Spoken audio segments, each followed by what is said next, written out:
नमस्कार, आप देख रहे हैं आज तक। आपके साथ मैं हूं मीनाक्षी कटवाल। अब बिजनेस करना आसान होगा, न लाल फीताशाही आड़े आएगी और ना ही टैक्स का जंजाल आपको परेशान करेगा और संभव हो पाएगा प्रधानमंत्री के महत्वाकांक्षी प्रोग्राम स्टार्टअप इंडिया से। आज इस प्रोग्राम का लॉन्च हुआ और थोड़ी देर में प्रधानमंत्री मोदी इस कार्यक्रम में संबोधन करेंगे। तो स्टार्टअप इंडिया 15 अगस्त को प्रधानमंत्री ने इसका ऐलान किया था पिछले साल, और उसके बाद से ही लगातार ये बातें चल रही थी कि कैसे इस ब्लूप्रिंट को आगे बढ़ाया जाएगा। Startup India, stand up India, ये नारा दिया था प्रधानमंत्री मोदी ने। कारोबार शुरू करना आसान होगा, यानी वो युवा जो ये सपना लेकर आगे आ रहे हैं, जिसमें वो व्यापार करना चाहते हैं, उद्योग स्थापित करना चाहते हैं, कैसे उन मुश्किलों से बचकर वो अपने सपने को पूरा कर पाएं, उसे प्रोत्साहन देने के लिए स्टार्टअप इंडिया का नारा प्रधानमंत्री मोदी ने दिया। इसमें मल्टीपल रेगुलेशन खत्म किए जाएंगे, साथ ही टैक्स ढांचे में सुधार होगा। कई उम्मीदें हैं। आज जब प्रधानमंत्री संबोधित करेंगे तो वो इस तस्वीर को और साफ करेंगे, जिसका इंतजार हमें भी है। वेब पोर्टल और एप्लीकेशन का भी ऐलान होगा। साथ ही महिलाओं, पिछड़े तबकों को सहूलियतें मिलेंगी, यानी तरीकों को आसान किया जाएगा, लाल फीताशाही को खत्म किया जाएगा और इसके साथ ही टैक्स में भी क्या किसी तरह की छूट मिल सकती है, ये यहां से देखना होगा जब प्रधानमंत्री संबोधित करेंगे और इस तस्वीर को और साफ करेंगे।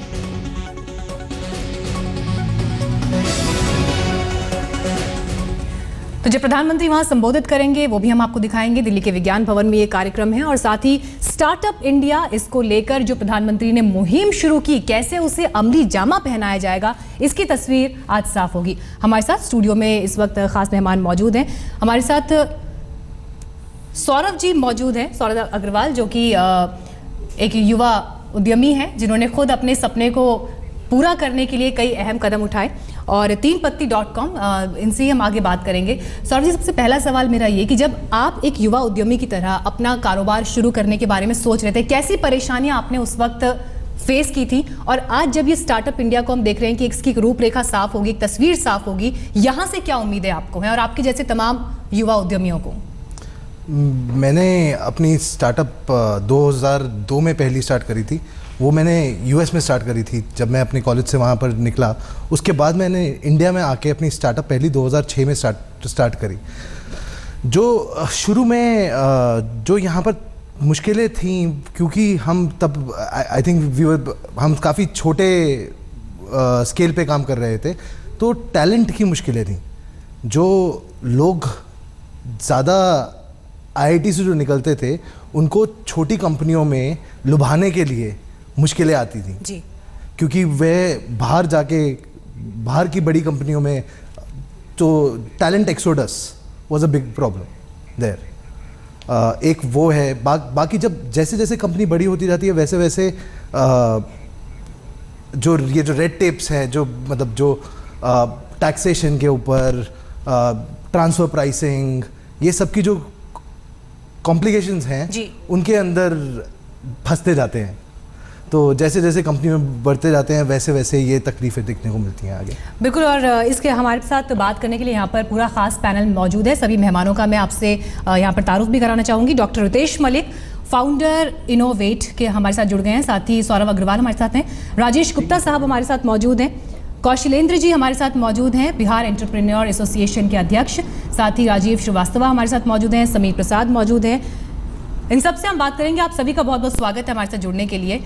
अब सबसे पहले हम आपको एक रिपोर्ट दिखाते हैं जिसमें स्टार्टअप को लेकर कुछ और जानकारी हम आपसे साझा करना चाहेंगे।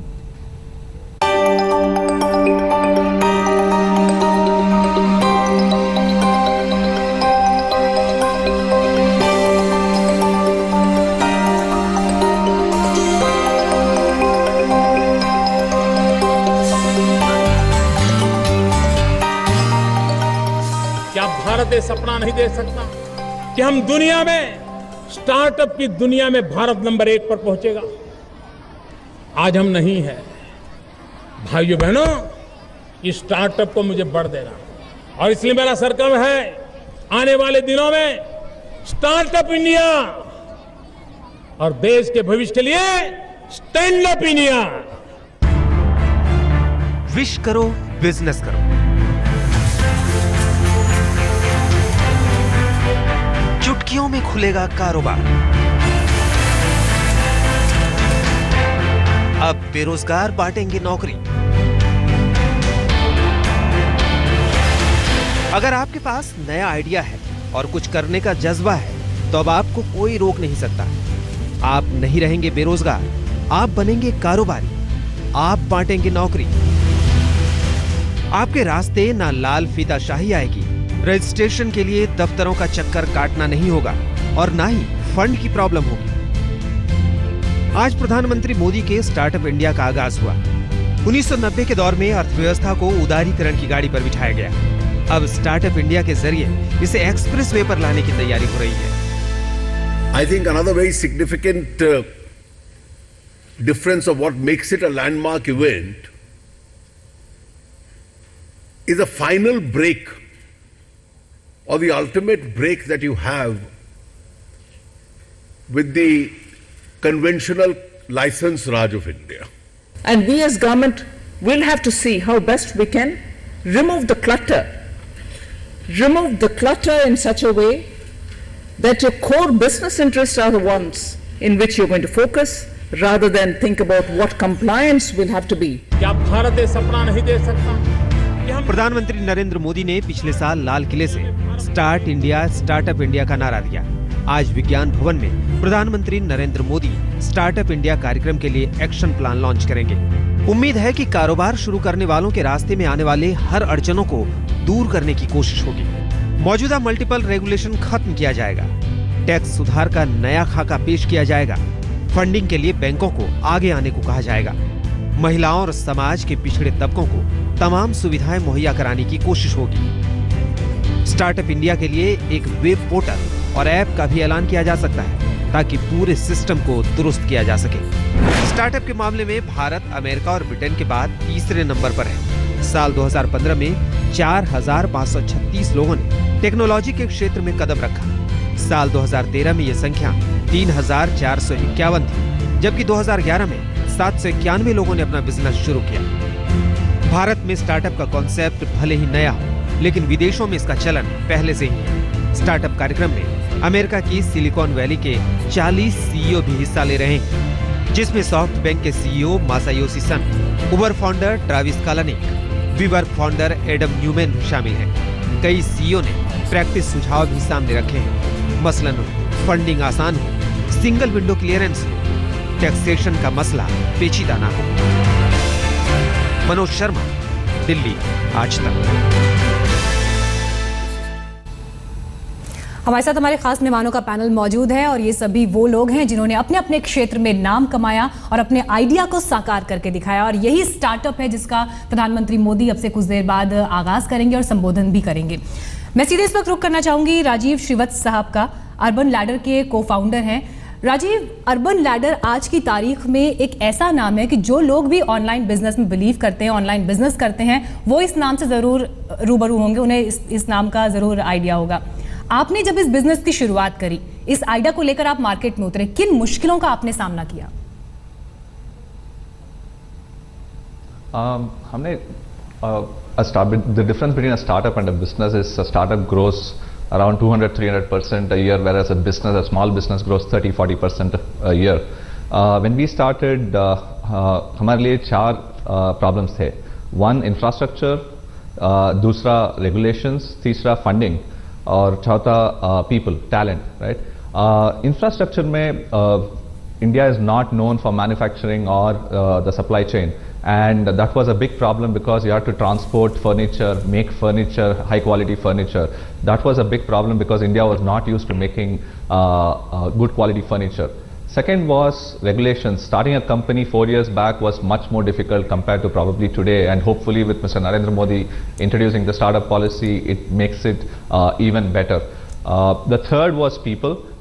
Getting talent at the pace at which we wanted was very difficult, and again, you know, there are a lot of institutes like IITs and IIMs and some of the top institutes that provide talent, but when you want to scale up 200-300% a year, you need smarter talent much faster. So skill development becomes a big challenge, specifically on the logistics and the infrastructure side.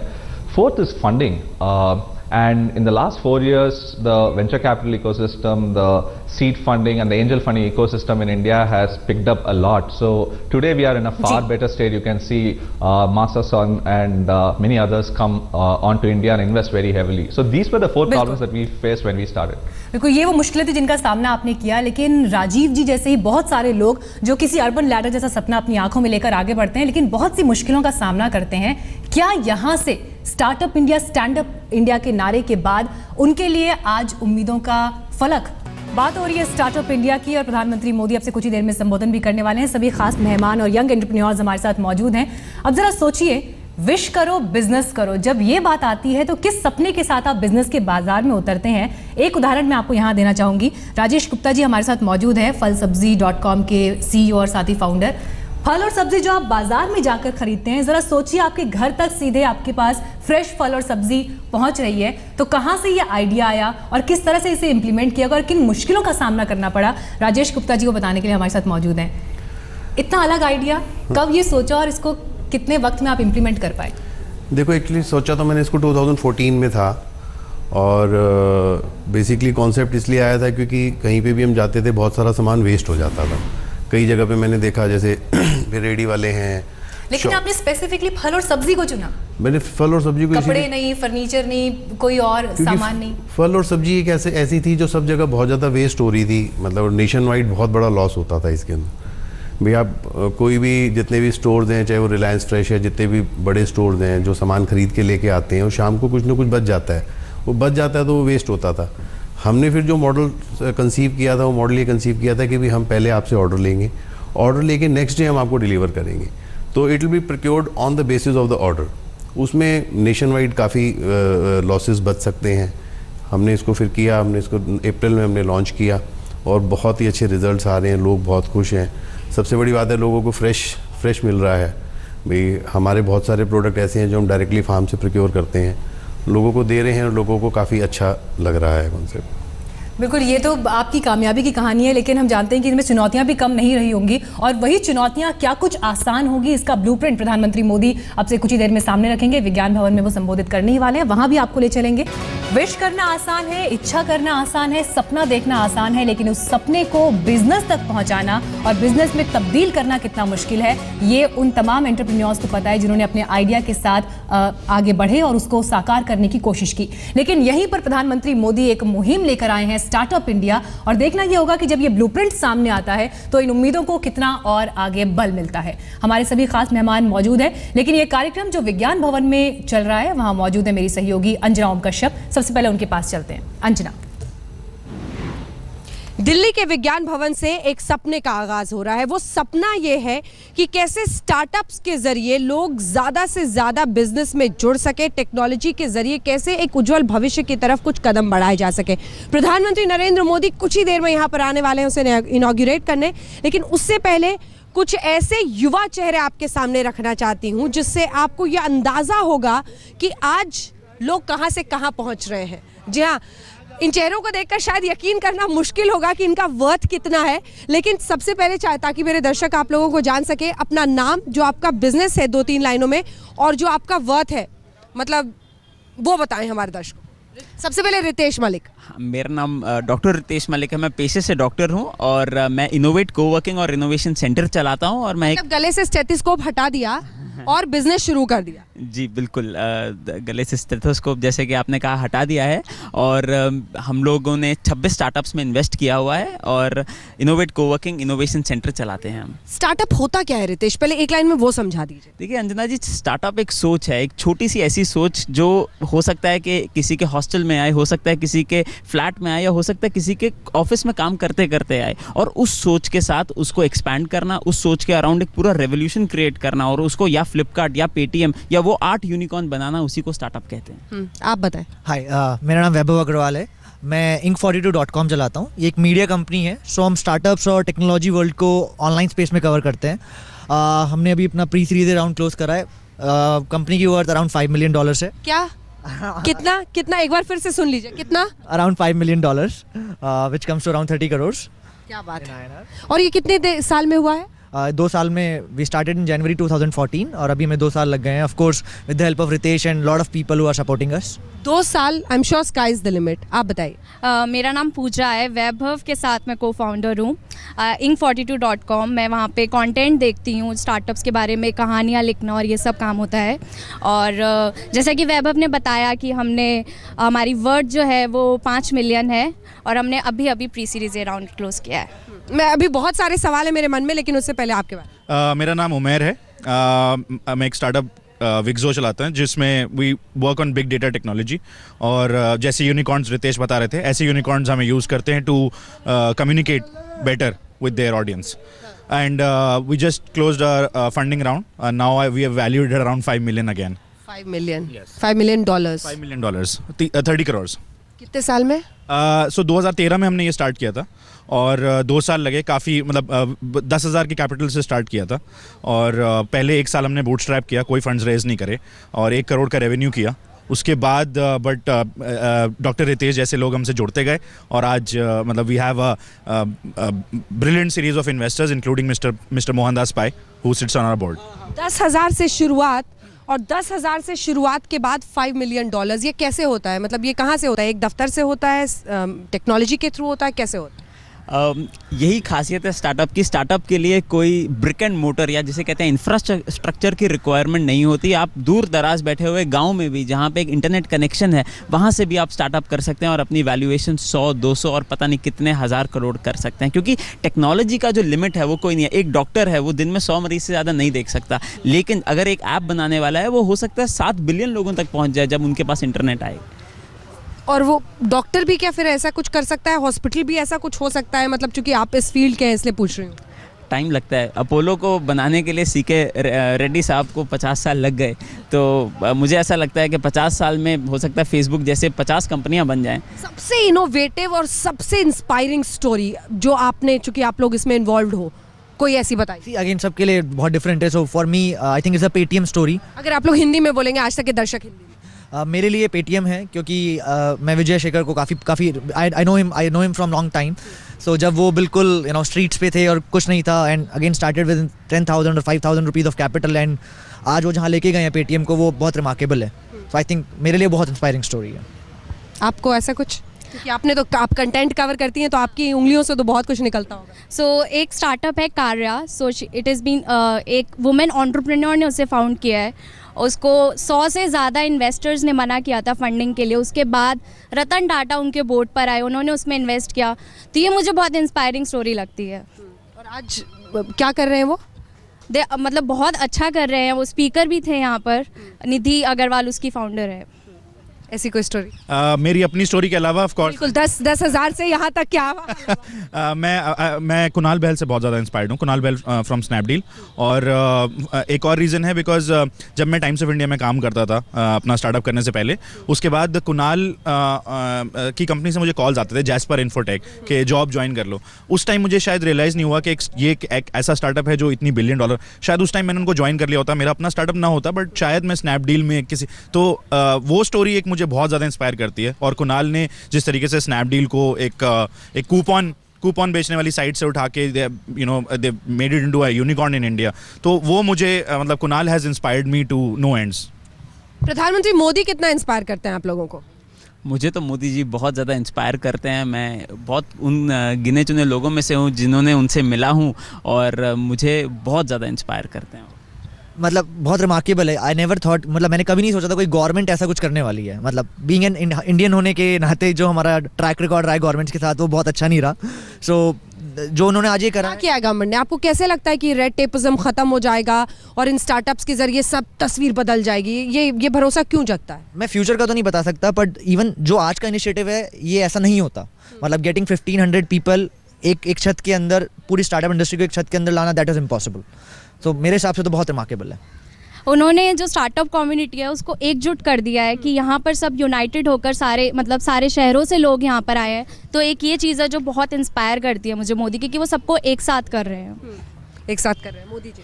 बिल्कुल, मतलब जैसे वैभव ने कहा कि एक छत के नीचे सबको, मैं कभी विज्ञान भवन नहीं आया हूँ, ना मैंने कभी सोचा था कि मैं विज्ञान भवन कभी आऊँगा, but thanks to the initiative by government एक बहुत ही बड़ा स्टेप है, और पहला स्टेप हमेशा मुश्किल होता है।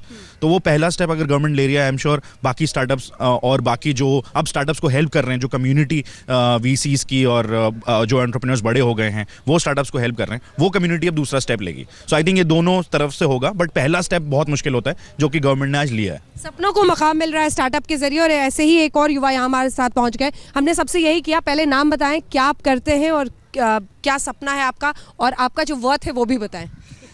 मेरा नाम एकमीत सिंह है। I run a startup known as Lendbox, जो कि पीयर टू पीयर लैंडिंग है, जो कि एक प्लेटफॉर्म है जहाँ पे बोरोर्स भी हैं, जहाँ पे प्राइवेट इन्वेस्टर्स भी हैं। इन्वेस्टर्स हैं जिनको ज़्यादा रिटर्न्स चाहिए, बोरोर्स हैं जिनको बैंक सर्व नहीं करता है। शुरुआत कितने से की थी और अभी वर्थ क्या है? Worth as in what sense? In terms of capital है? वैल्यूएशन अभी तो सेल्फ फंडेड है सब कुछ। वैल्यूएशन पता लगेगी जब वीसी से बात करेंगे। और आपको लग रहा है कि इस तरह के इनिशिएटिव से कुछ हो रहा है? हाँ, डेफिनेटली विजिबिलिटी बढ़ रही है बहुत ज़्यादा, एक यंग पर्सपेक्टिव आ रहा है गवर्नमेंट का पॉलिसीज़ के थ्रू। और बिल्कुल अंजना, यहाँ हम देख रहे हैं कि जोश और उत्साह से ओत प्रोत ये सारी कहानियां हैं जिन लोगों ने अपने अपने फील्ड्स में कामयाबी हासिल की है। लेकिन सवाल फिर भी यही है कि ये कुछ कहानियां जो हमारे सामने हैं, जो लेजेंड्स बनकर खड़े हैं, लेकिन वो लोग जो आज भी सपना देख रहे हैं और उसको पूरा करने की कोशिश में हैं, उनके लिए यहाँ से क्या उम्मीदें बनती हैं? इस वक्त हमारे साथ सारे खास मेहमान मौजूद हैं यहाँ पर। कौशलेंद्र जी का मैं रुख करना चाहूँगी, बिहार एंटरप्रेन्योर एसोसिएशन के अध्यक्ष हैं। कौशलेंद्र जी, बिहार एक ऐसा राज्य जहां पर नौकरी की वजह से लोग बड़ी संख्या में दूसरे राज्यों की तरफ पलायन करते हैं। ऐसे में जो वहां पर लोग सपना देखते हैं बिजनेस चलाने का, जमीनी हकीकत क्या है और कितनी मुश्किलों का उनको सामना करना पड़ता है? मीनाक्षी जी, आपका बिल्कुल सही आकलन है कि यहाँ गवर्नमेंट जॉब की तरफ लोग ज़्यादा रुख करते हैं। लेकिन मैं कुछ जो इनिशिएटिव हम लोगों ने लिया है, बिहार उद्यमी संघ ने लिया है लास्ट 3-4 सालों में, हम लोग लास्ट 2 साल से बिहार स्टार्टअप यात्रा करते हैं बिहार में, जहाँ पे हम लोग रूरल एरिया में जाते हैं, जैसे मधेपुरा के कॉलेज में जाते हैं, किशनगंज के कॉलेज में जाते हैं, गया के मिर्जा गालिब कॉलेज में जाते हैं, वहाँ वर्कशॉप करते हैं, वहाँ बताते हैं कि बिजनेस करना और स्टार्टअप करना एक ऐसा करियर ऑप्शन है जो कि आपका गवर्नमेंट जॉब से काफ़ी बेटर है। और आपको जान करके आश्चर्य होगा कि हम लोगों ने इस एसोसिएशन की नींव रखी थी 5 साल पहले। आज 10,000 से ज़्यादा बिहार के युवा इसके मेंबर हैं और जो उद्यमी हैं। इसके साथ में 2-3 आपको बताऊंगा तो आपको आश्चर्य लगेगा कि बिहार में भी इस तरह की चीज़ें हो रही है। जैसे एक हमारे साथ एंटरप्रेन्योर है, he is just 19 years old, वो सेंसर्स बना रहे हैं, विश्वा नाम है उनका। दूसरा है राकेश है, वालकिशन है, एक लेडी है शाजिया करके, उन्होंने अपना 3 साल से स्टार्टअप चला रखा है। पुराने शू को किस तरह से नया करते हैं, रिवाइवल शू लॉन्ड्री कर करके। It's all doing great. ये छोटे जगह पे ही एक गंगा फ्रेश करके .com है, दे हैव ऑल स्टार्टेड। और यहाँ पे एक चीज और कहना चाहूंगा मैं, मुश्किलें हैं, सब कुछ है, जहाँ मुश्किलें हैं, जहाँ चैलेंजेज है, वहीं पे अवसर है।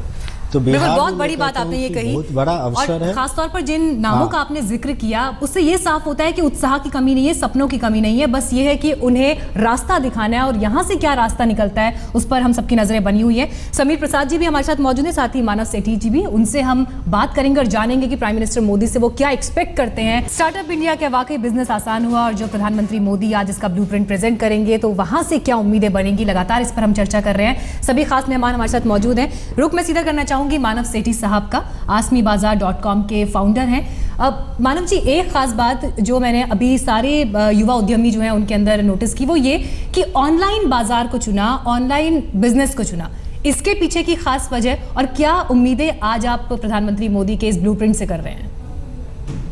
देखिए, जहाँ तक ऑनलाइन की बात है, हिंदुस्तान और पूरी दुनिया अब जो है ऑनलाइन जा रही है, बिकॉज ऑनलाइन एक ऐसा माध्यम है जिससे ना ही आपको इंक्रीमेंटल रीच मिलती है बट इंक्रीमेंटल ट्रांजैक्शंस मिलते हैं। तो वो सारे एसएमईज जो अभी तक ऑफलाइन थे, हिंदुस्तान में कुछ 50 मिलियन एसएमईज हैं, उनके लिए ऑनलाइन एक बहुत इजी और बहुत अच्छा माध्यम है अपने उन कंज्यूमर्स को पहुंचने का, जो कि कंज्यूमर्स ऑफलाइन से ऑनलाइन आ गए हैं। बहुत से ऐसी छोटे छोटे सिटीज़ और टाउन्स हैं जैसे आगरा, झांसी, कानपुर, लखनऊ, शिलोंग, जहाँ पे नाइकी एक स्टोर नहीं खोलेगा वहां पे अपना ट्रेंडिंग जूता नहीं देगा, राइट। लेकिन वहां पे लोगों के पास पैसा है, वो चाहते हैं कि वो नया ट्रेंडिंग जो भी सामान आए वो लें, लेकिन उनके पास ऑफलाइन में कोई ऑप्शन नहीं है। सो ऑनलाइन में आस्कमी बाजार जैसी कंपनियां मार्केट प्लेस खोल के स्मॉल एंड मीडियम एंटरप्राइजेस को उन मार्केट प्लेस पे लाके उनके सारे प्रोडक्ट्स लिस्ट करके उसके बाद सारा लॉजिस्टिक्स और ट्रांजैक्शन मैनेज करके उनको ये ऑप्शंस क्रिएट कराती है जी। तो सबसे बड़ी ऑनलाइन की चीज है रीच। आज की डेट में 1 बिलियन मोबाइल कनेक्शन हैं, कुछ 350 मिलियन इंटरनेट पे लोग हैं, राइट। तो ये एक ऐसा प्लेटफॉर्म है जो आगे ग्रो ही होगा। जहां तक स्टार्टअप प्लेटफॉर्म की बात है और जो ये सरकार का जो इनिशिएटिव है, बहुत अच्छा इनिशिएटिव है, बहुत अच्छी सोच है, बट देखना ये होगा कि ये सोच क्या वो 10-15 चीजें टैंजिबल लेके आएगी जिनका इम्पैक्ट होगा। आप देखिए आज की डेट में कोई भी आदमी नया धंधा, नया आइडिया शुरू करता है तो उसके लिए 2 बड़ी इंपॉर्टेंट चीजें हैं, एक है कैपिटल और दूसरा है लोग, राइट। बगैर टीम के और बगैर कैपिटल ये के बहुत अहम बात आपने ये कही कि जब भी हम बिजनेस की स्पिरिट की बात करते हैं, हम कहते हैं पैसे से पैसा बनाना, तो पैसा आएगा कहाँ से? और मुझे लगता है कि आप सभी जो खास मेहमान हमारे साथ मौजूद हैं, आपसे बेहतर इसका जवाब कोई नहीं दे सकता। prestogifts.com के फाउंडर समीर प्रसाद जी भी मौजूद हैं हमारे साथ। समीर, पैसे से पैसा बनाना, लेकिन शुरुआत में पैसा कहाँ से आता है और स्टार्टअप के लिए कैसे आपने ये अरेंज किया?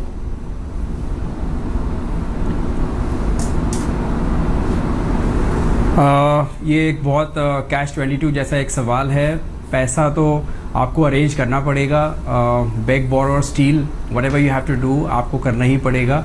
prestogifts.com हम लोगों ने एक सेल्फ फंडेड कंपनी चालू करी थी जून 2014 में, और ये हमारा मोटो बहुत सिंपल था कि इसको प्रॉफिटेबल बनाना है फ्रॉम डे वन। एंड जो बहुत बड़े बड़े जो आजकल जो यूनिकॉर्न कंपनी जिसको बोलते हैं, उनका जो प्रॉफिटेबिलिटी ट्रैक रिकॉर्ड है वो बहुत पुअर है, लेकिन हम शुरू से फोकस रहे हैं कि हमारा जो डिलीवरी है वो उसका वैल्यू बहुत हाई हो और प्रॉफिटेबल रहे। हम लोग ग्रो कर रहे हैं, बहुत फास्ट ग्रो कर रहे हैं, एंड और अब सेल्फ फंडिंग मोड के बाद हम लोग इन्वेस्टमेंट्स को ढूंढ रहे हैं जिससे हम लोग का ग्रोथ और कंपाउंडेड हो जाए। बिल्कुल, यहाँ पर सबसे ख़ास बात यह है कि युवा जो हैं हमारे देश के, उन्होंने इस ग्रोथ के पर्सपेक्टिव को पहचाना और उसके लिए अपनी कोशिशें शुरू की। और आप सभी खास मेहमान जो मौजूद थे हमारे साथ, आपने उस कामयाबी को साबित भी किया, उस सपने को साबित भी किया। बहुत बहुत शुक्रिया आप सभी का हमारे साथ जुड़ने के लिए और स्टार्टअप इंडिया को लेकर क्या उम्मीदें हैं वो हमें बताने के लिए। वक्त हमारे लिए एक ब्रेक का है, फ़ौरन लौटेंगे, देखते रहिए आज तक।